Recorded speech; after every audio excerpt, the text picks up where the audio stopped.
hope you are doing well. In this video, I'm going to explain the section 2 from chapter 5, grade 10, Hold Physics. In this section, in the previous section, we just explained some properties of the light and some applications of the electromagnetic waves. And we had a rule, which is through this rule we learned the relationship between the frequency and the wavelength. It was the rule was like that: frequency equal to the speed of light over the wavelength. Or we can say general form is like this: speed of light is equal to the frequency times wavelength. We had this formula and we solved many questions by using this formula. Now we are at the section 2. In the section 2 we have some properties of the mirror, flat mirror, and we're gonna learn the reflection and the rules of the reflection. Let's get started. We have 4 pages. We will start one by one with the pages. Let's just minimize the pages and then we can keep going. Let me just send them back. We're gonna start with this page. Okay, in this page what do we have? That's the first page. In this page we have some property of the we have a reflection. The first rule in this the first subject in this section is the reflection, and we have to know in this section we are going to learn some things, which is making the difference between specular and diffuse reflection of the light, apply the rule of the reflection to the flat mirror. For the flat mirror, describe the nature of the image formed by the flat mirror, some properties of the flat mirror. First of all, we have to know the reflection. Reflection, shortly we can say that is the sending back, we can say bouncing back the light when it hits the surface. When it hits the surface, the light is going to reflect it back to our eyes. For example, if you have a surface, you're going to send the light is going to hit the surface and it's going to reflect it back same way, with the same way. Okay, that is the rule of the reflection. That's the definition of the reflection, guys, which is the change in the direction of the electromagnetic wave at a surface that causes it to move away from the surface. Look, we send it and moves away from the surface. That is the reflection. We have 2 rules for the reflection. We have 2 types of the reflection, which is that's the first type of the reflection, which is we call this one diffuse reflection. Diffuse reflection, diffuse reflection.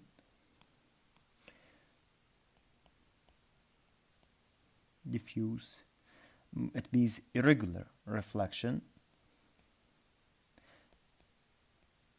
Diffuse reflection. As you see that is the incoming one, that's the reflected one. Incoming or incident one, this line is incident, this one is reflected one. As you see that the incoming one, all are coming in one direction. All the incoming lights are coming in one direction. But the reflected one, they have a different direction, as you see. That's why we call diffuse reflection, like a reflection of the light from the piece of plastic, which is not polished. Okay, the second type of the reflection is regular or specular reflection. Specular reflection. Specular reflection is that when all the lights come in one direction and they are all going to reflect it to the same direction. All the incoming way in one direction comes and all the reflected rays are going to reflect it to the same direction. There is some rules for the reflection. The first rule is that, for example, that's the surface. Incoming angle, incoming ray, it's going to hit the surface, this one, the light, and it's going to reflect it back. Look, always the angle of incoming, that's the normal line. We call this line normal line. We call it normal line. This line, we call it normal line, which is its dashed line. always normal line is going to make the angle of 90 with the surface. That's the surface. That's the surface. Always is going to make the angle of 90. Okay, this angle we call it from the normal line. We call it normal line. From the normal line to the incoming one,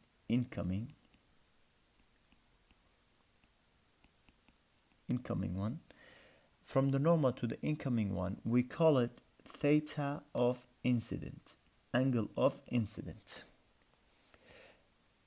From the normal line to the reflected ray,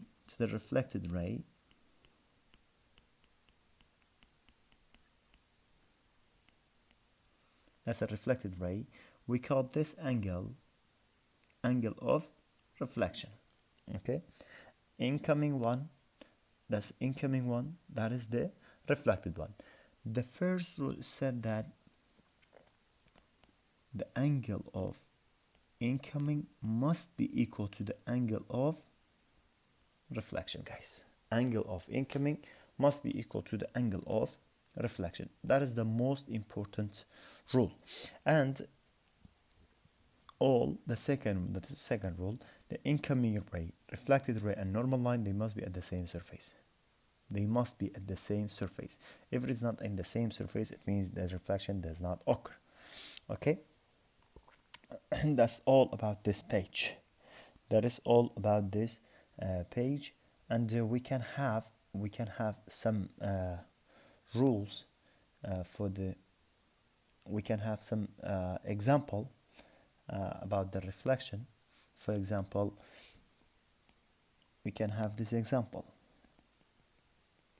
The light hits this surface. The angle of incoming, we don't know, but we know this angle equal to 25.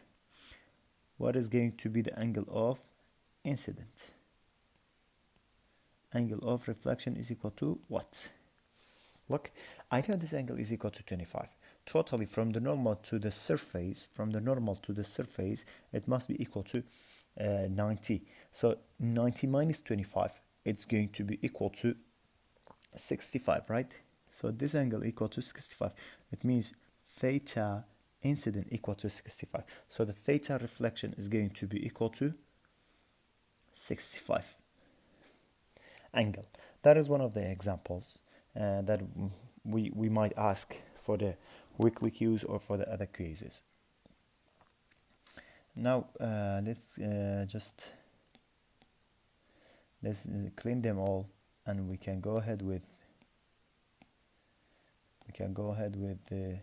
solving some examples. And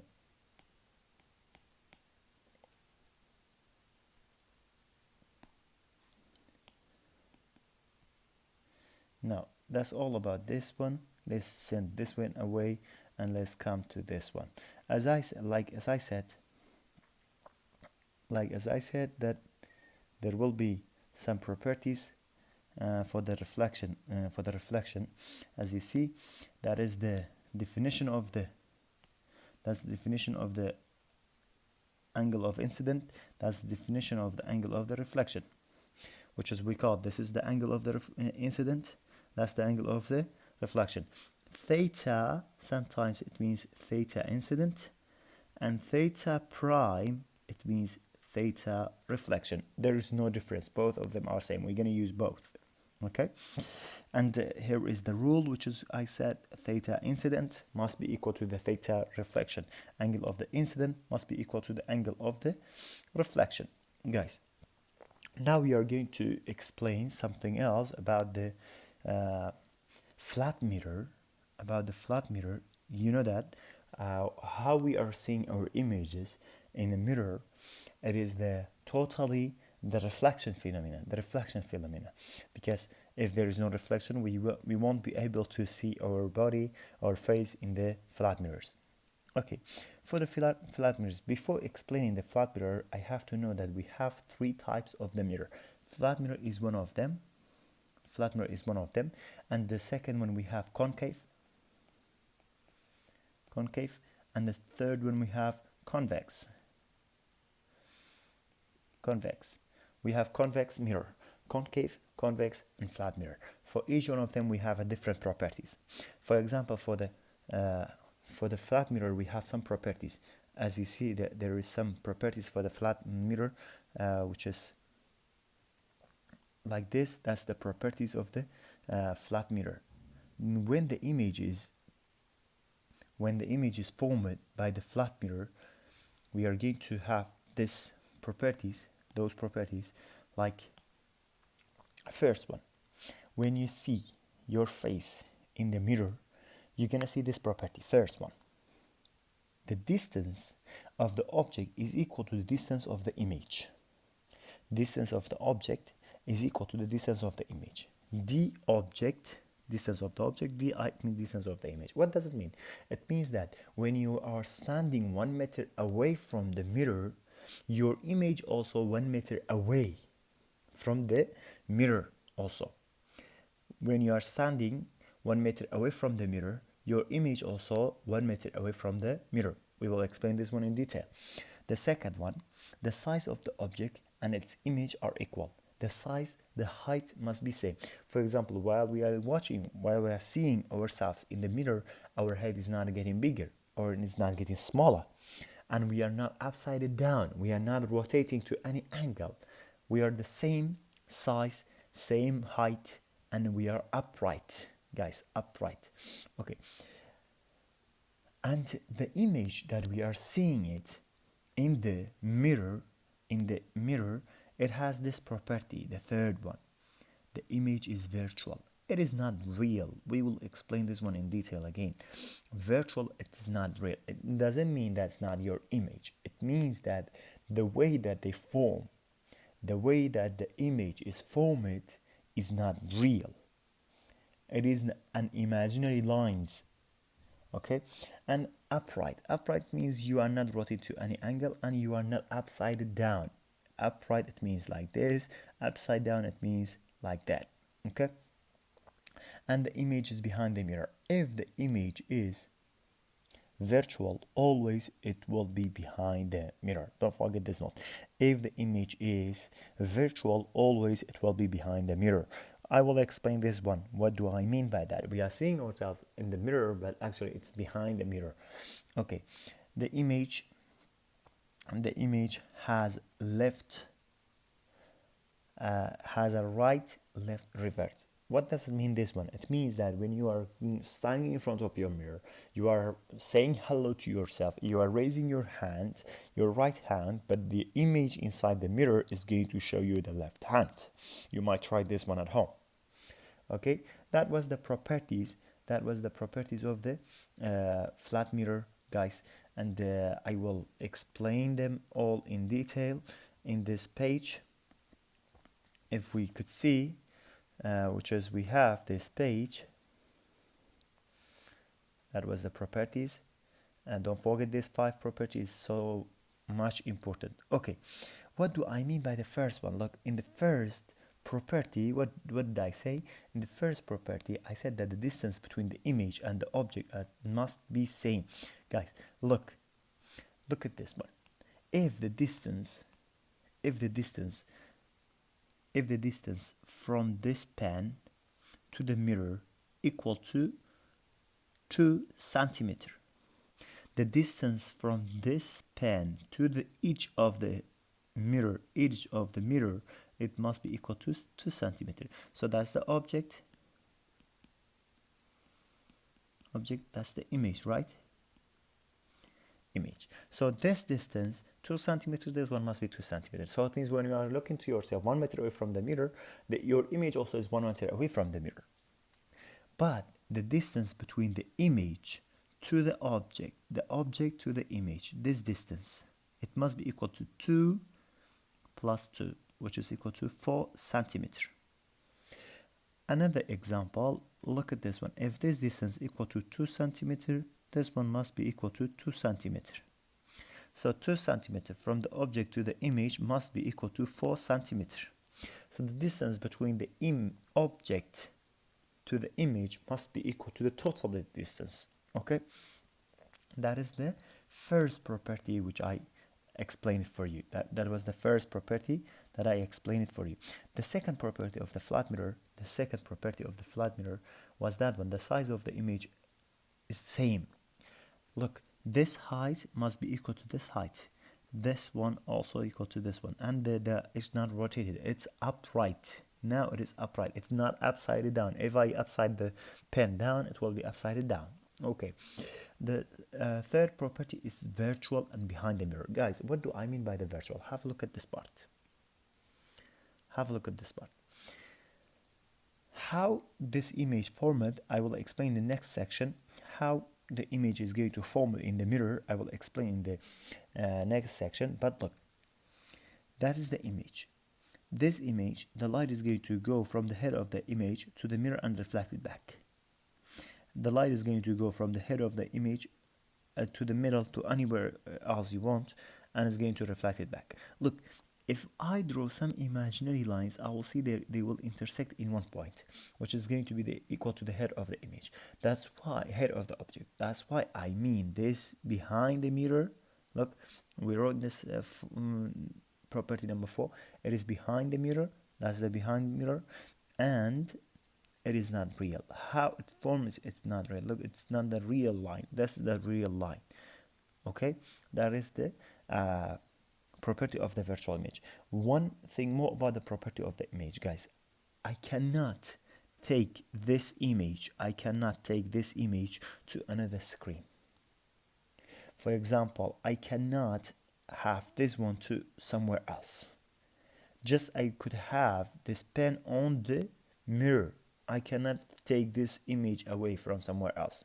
I cannot take it to another screen. Okay, so I can say that all the images that we see on the TV is going to be equal to the projector is going to be equal to the virtual image. Okay, that is the properties of the flat mirror, guys. I hope you understand. Now I will finish the properties of the flat mirror. I explained it over there, and now we will have something else over there, which is I said. Look at this one, guys. The distance of the image must be equal to the distance of the object. Look, this distance to this distance is equal to 3 centimeter. This one also must be equal to 3 centimeter, guys. And if we look at this one, reflection is written over there, but you cannot read what is written over there. Why? Because all the letters are right, left, reversed. Right, left, reversed. Look at the R changed. Look at the N. It looks like U over there. And the O, because it's circle shape, that's why it's not going to change too much. So that's what I mean by the changing right, left, reversed, guys. Okay, now in the section review we have a nice question, which is the first question. In the first question we are going to discuss about the diffuse and the specular reflection, if you remember, which is I explained at the beginning of the lesson. For the diffuse and specular reflection, look at this example. Which of the following examples are specular reflection and which of the examples are diffuse reflection? First one, reflection of the light from the surface of the lake on the calm day. You know that the surface of the lake is going to be totally polished and clear. We can see our images in it. So it's going to be equal to specular reflection. For the second one, reflection of the light from the plastic trash bag. You know that it's not clear. It's kind of blurry our face in the trash bag because it's not highly polished. So it's going to be equal to diffuse reflection. The ABC, reflection of the light from the lens of the eyeglass. You know that it's highly polished. We can see them. It is clear. So I will say it is going to be equal to specular reflection. The last one is going to be reflection of the light from the carpet. From the carpet, you know that it's not clear. You won't be able to see the images clearly. That's why we will say diffuse. Diffuse. That is the end of the section 2. I hope you understand them all, and take care.